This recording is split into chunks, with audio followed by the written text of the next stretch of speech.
Shalom Vraha, Baruch Hashem, mais uma vez aqui com vocês, podendo compartilhar as palavras da Torá do Chá.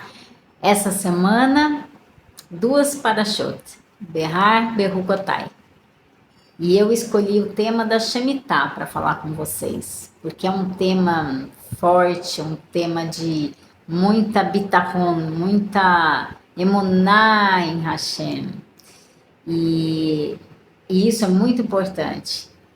A Parashá dessa semana, ela já começa com promessa de abundância, de prosperidade, se cumprires os mandamentos. Então é isso.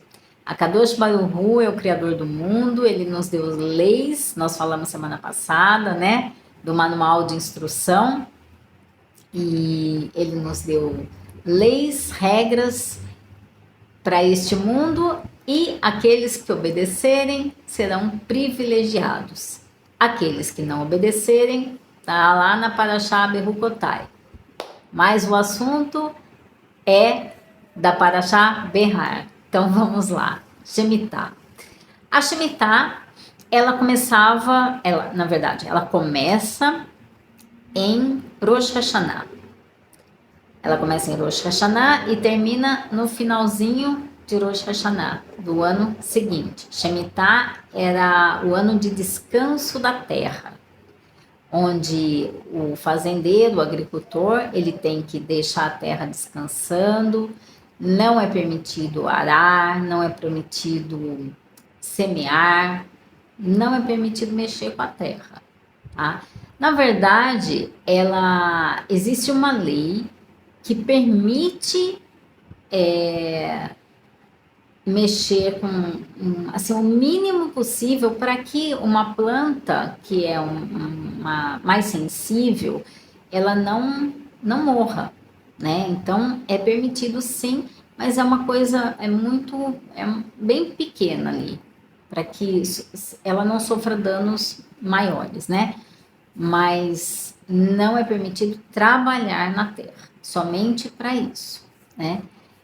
E o agricultor, ele tem a promessa de Akadosh Baruch Hu de 3 anos de abundância, de fartura.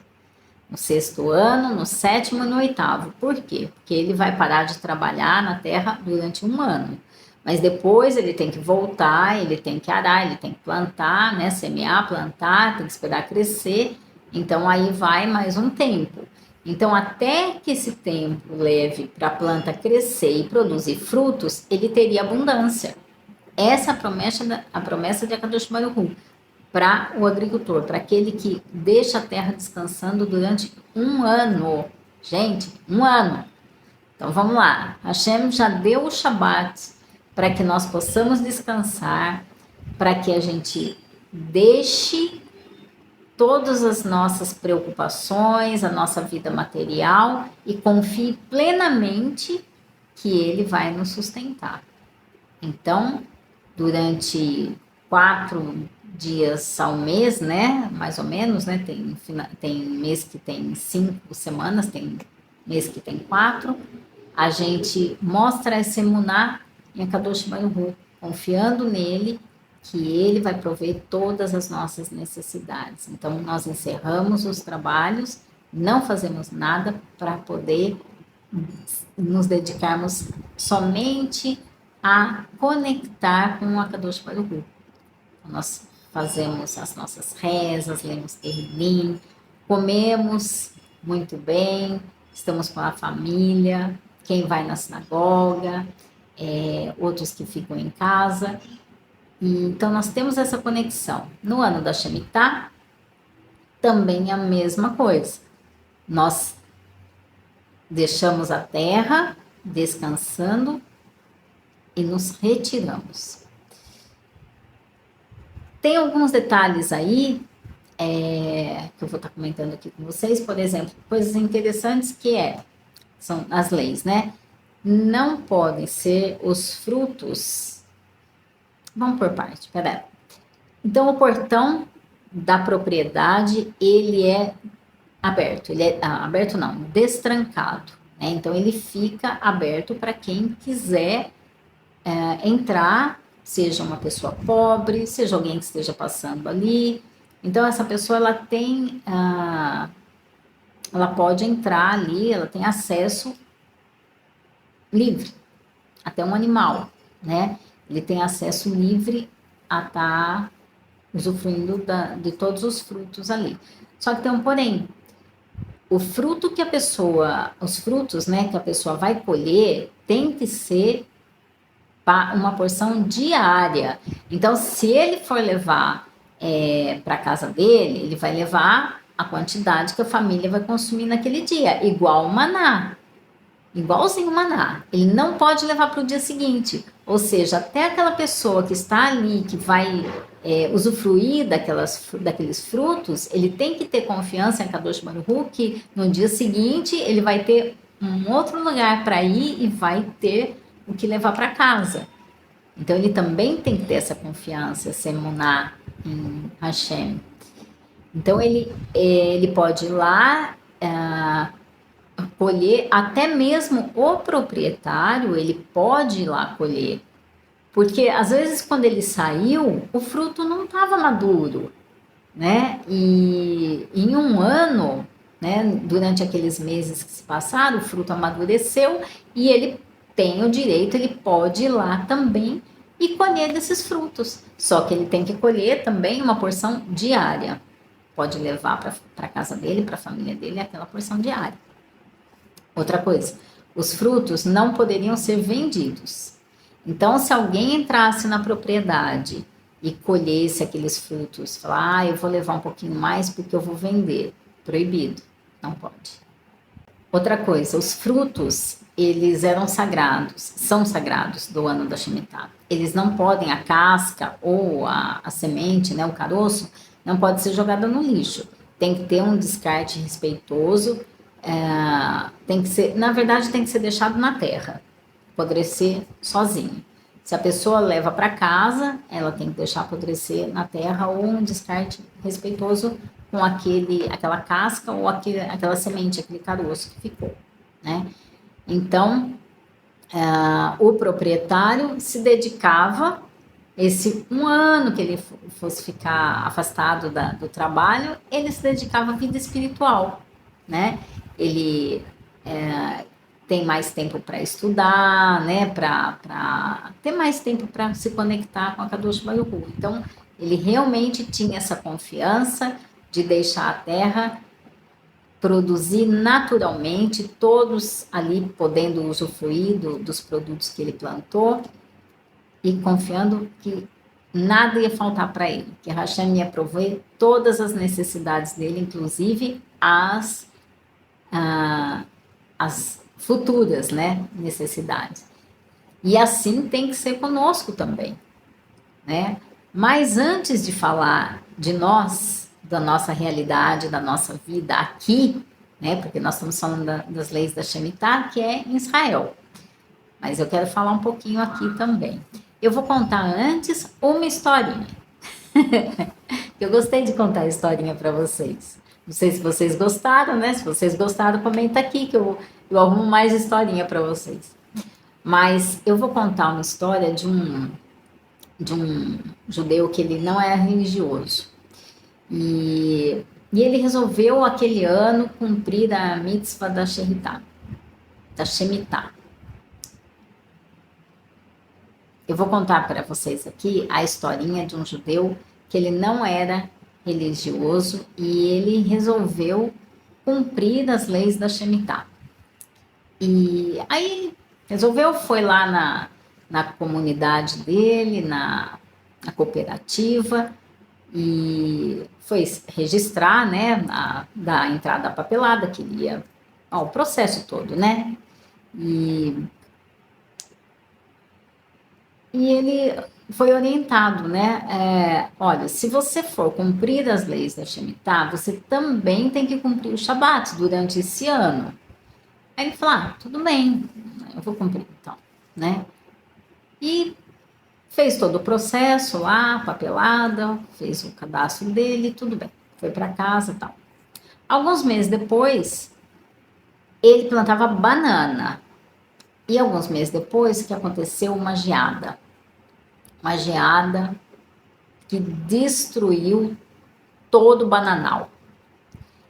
Então, agora eu vou fazer uma pausinha. Imagina ele, né, na casa dele, vendo aquele frio, aquela geada que aconteceu, o estado que ficou o coraçãozinho dele, porque nem sequer ele era religioso, né? Ele não cumpria as mitzvot.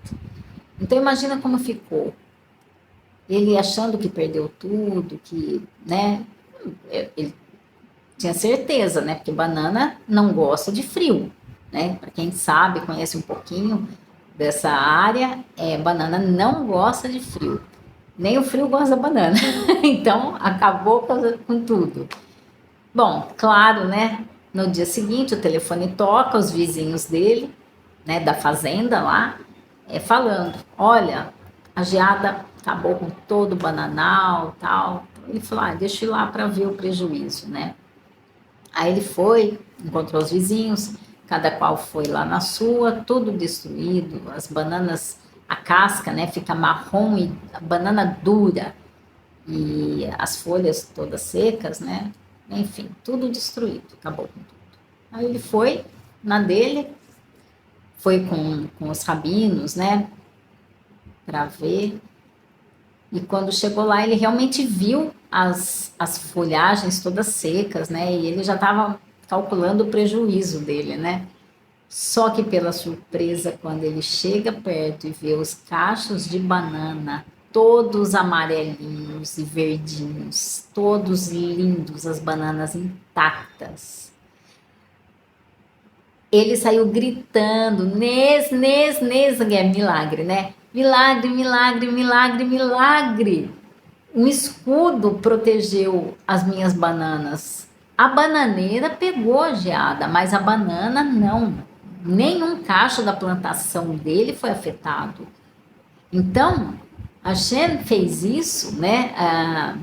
Até para um teste mesmo. Deixa eu ver quando ele vai confiar em mim, né? As bananas, as folhagens queimaram, mas a banana não queimou, ele não teve esse prejuízo, né? E ele ficou sem acreditar no que ele estava vendo, né? Na edição do vídeo, eu vou tentar ver se eu consigo colocar as fotos aqui para vocês verem.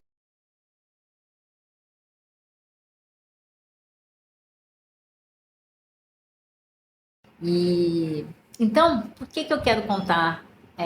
Por que que eu estou contando essa historinha para vocês? Justamente por isso. Às vezes, a gente pensa assim, até mesmo no Shabat, né? Eu confio em Deus, eu acredito tudo, mas não dá para guardar o Shabat, porque só eu sei das minhas contas, só eu sei dos meus problemas, das minhas dificuldades. Então, eu dou um conselho para você. Fala dessas dificuldades para Hashem.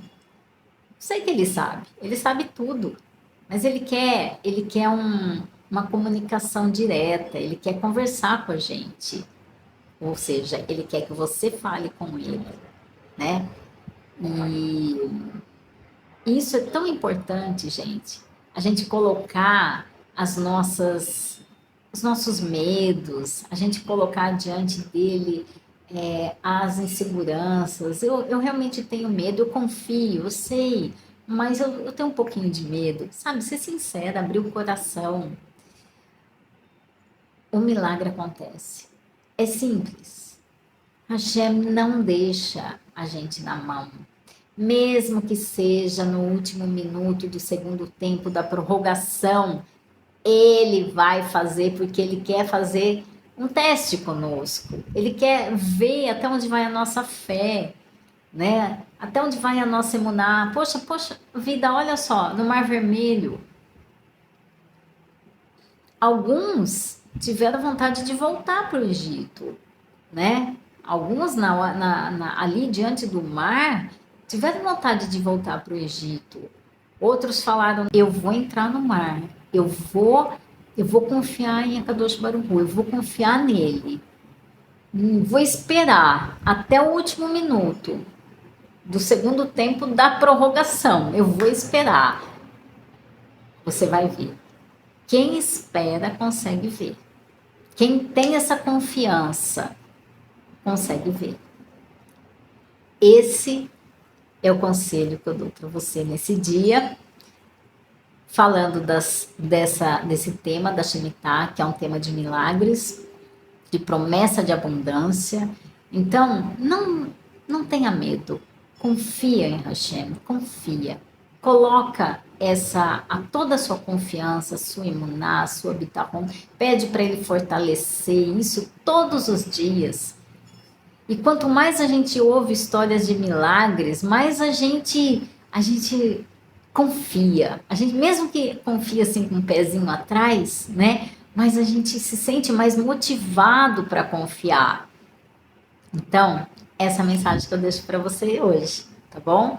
Olha, compartilhe esse vídeo para que essa mensagem de confiança de Emuná chegue a outras pessoas e possa fortalecer outras pessoas também, a fé, Emuná, né? Tem tanta gente aí que está tão preocupada, com a situação, né, mundial. Vamos passar essa mensagem para frente. E olha, Shabbat Shalom para vocês, Lehitraot, até o próximo vídeo.